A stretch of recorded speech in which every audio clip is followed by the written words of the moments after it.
Bismillahirrahmanirrahim. Assalamualaikum warahmatullahi wabarakatuh. Video kali ini melanjutkan daripada contoh-contoh soal bab usaha dan energi.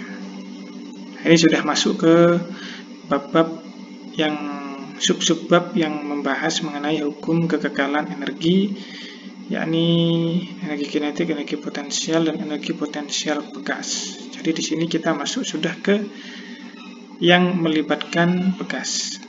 Jadi ada energi potensial bekas yang akan terlibat pada bahasan soal kali ini.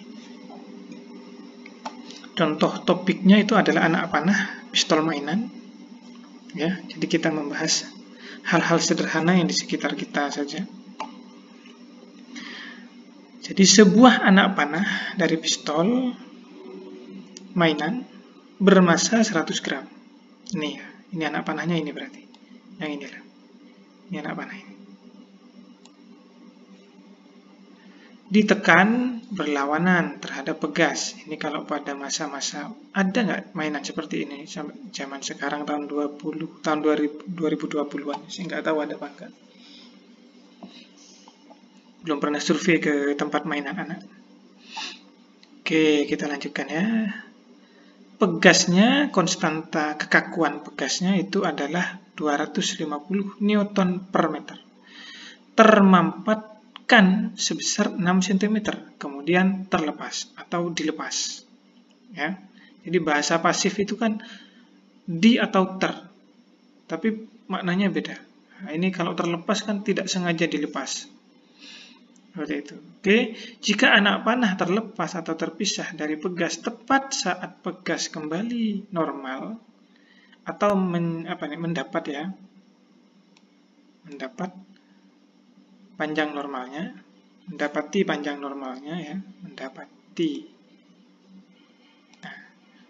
panjang normalnya, tentukan kecepatan anak panah saat itu. Oke, jadi ini pertanyaannya adalah pas saat sambungan ini kan nekan toh.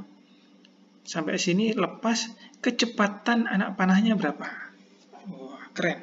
Kita menghitung kecepatan anak panah pistol mainan di sini.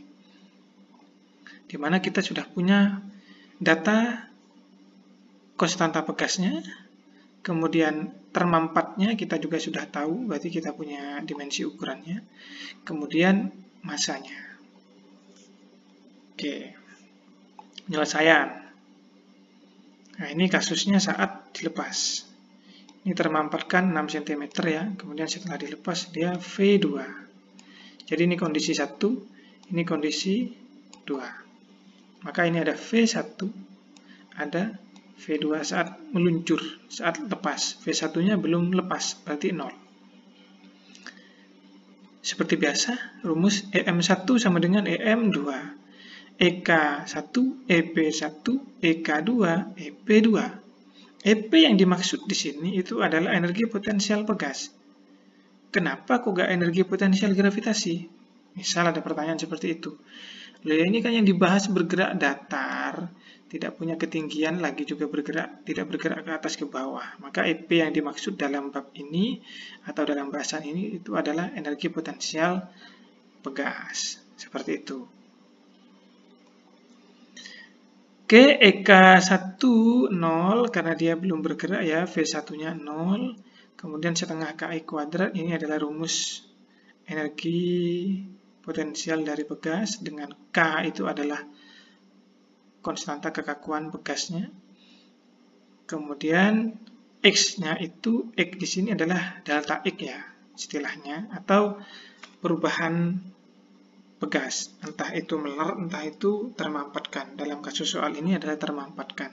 Jadi X-nya adalah yang ini, 6 cm ini. Ini cm kita jadikan meter dulu. Nanti. Kemudian ini gram jadi kilogram. Karena kebetulan konstantanya sudah satuan internasional, jadi enak. Tinggal kita ubah yang belum belum satuan internasional. Kemudian setengah MV kuadrat tambah EP2. EP2-nya sudah meregang, sudah normal. Maka dia 0. Seperti itu. Jadi energi potensial itu baru ada ketika dia tertarik atau termampatkan. Ketika dia mendapatkan usaha dari luar atau gaya dari luar. Oke, berarti ini setengahnya hilang ya. Bisa dicoret ini. Karena sama-sama punya setengah. Kx kuadrat sama dengan mv2 kuadrat. Yang ditanya adalah kecepatan V2 ya. Berarti tinggal kita jadikan V sama dengan, kemudian diakarkan, kita masukkan angkanya, langsung akar 9, wah bagus ini angkanya, berarti 250 kali 0,6 kali lagi 0,6 dibagi 0,1 dapat 9 persis. Jadi akar 9 kita tahu akar 9 itu plus minus 3 ya. Bisa plus 3, bisa min 3.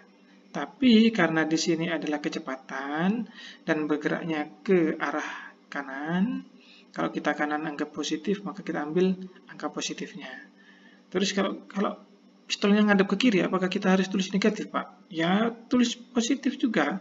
Jadi definisinya bergerak ke depan, seperti itu. Tidak ke belakang. Atau keluar dari mulut pistol. Seperti itu. Akar 9 itu 3 meter per sekon. Ini adalah kecepatan saat anak panah tepat keluar atau tepat terpisah dengan apa tadi, pegasnya. Seperti itu. Ya, kembali lagi dengan kesederhanaan rumus hukum kekekalan energi yang setelah dikaitkan atau dilibatkan makna fisisnya atau makna fisikanya. Oke, sampai di sini untuk contoh 7. Semoga bisa bermanfaat, semoga bisa menambah pengetahuannya. Terima kasih. Assalamualaikum warahmatullahi wabarakatuh.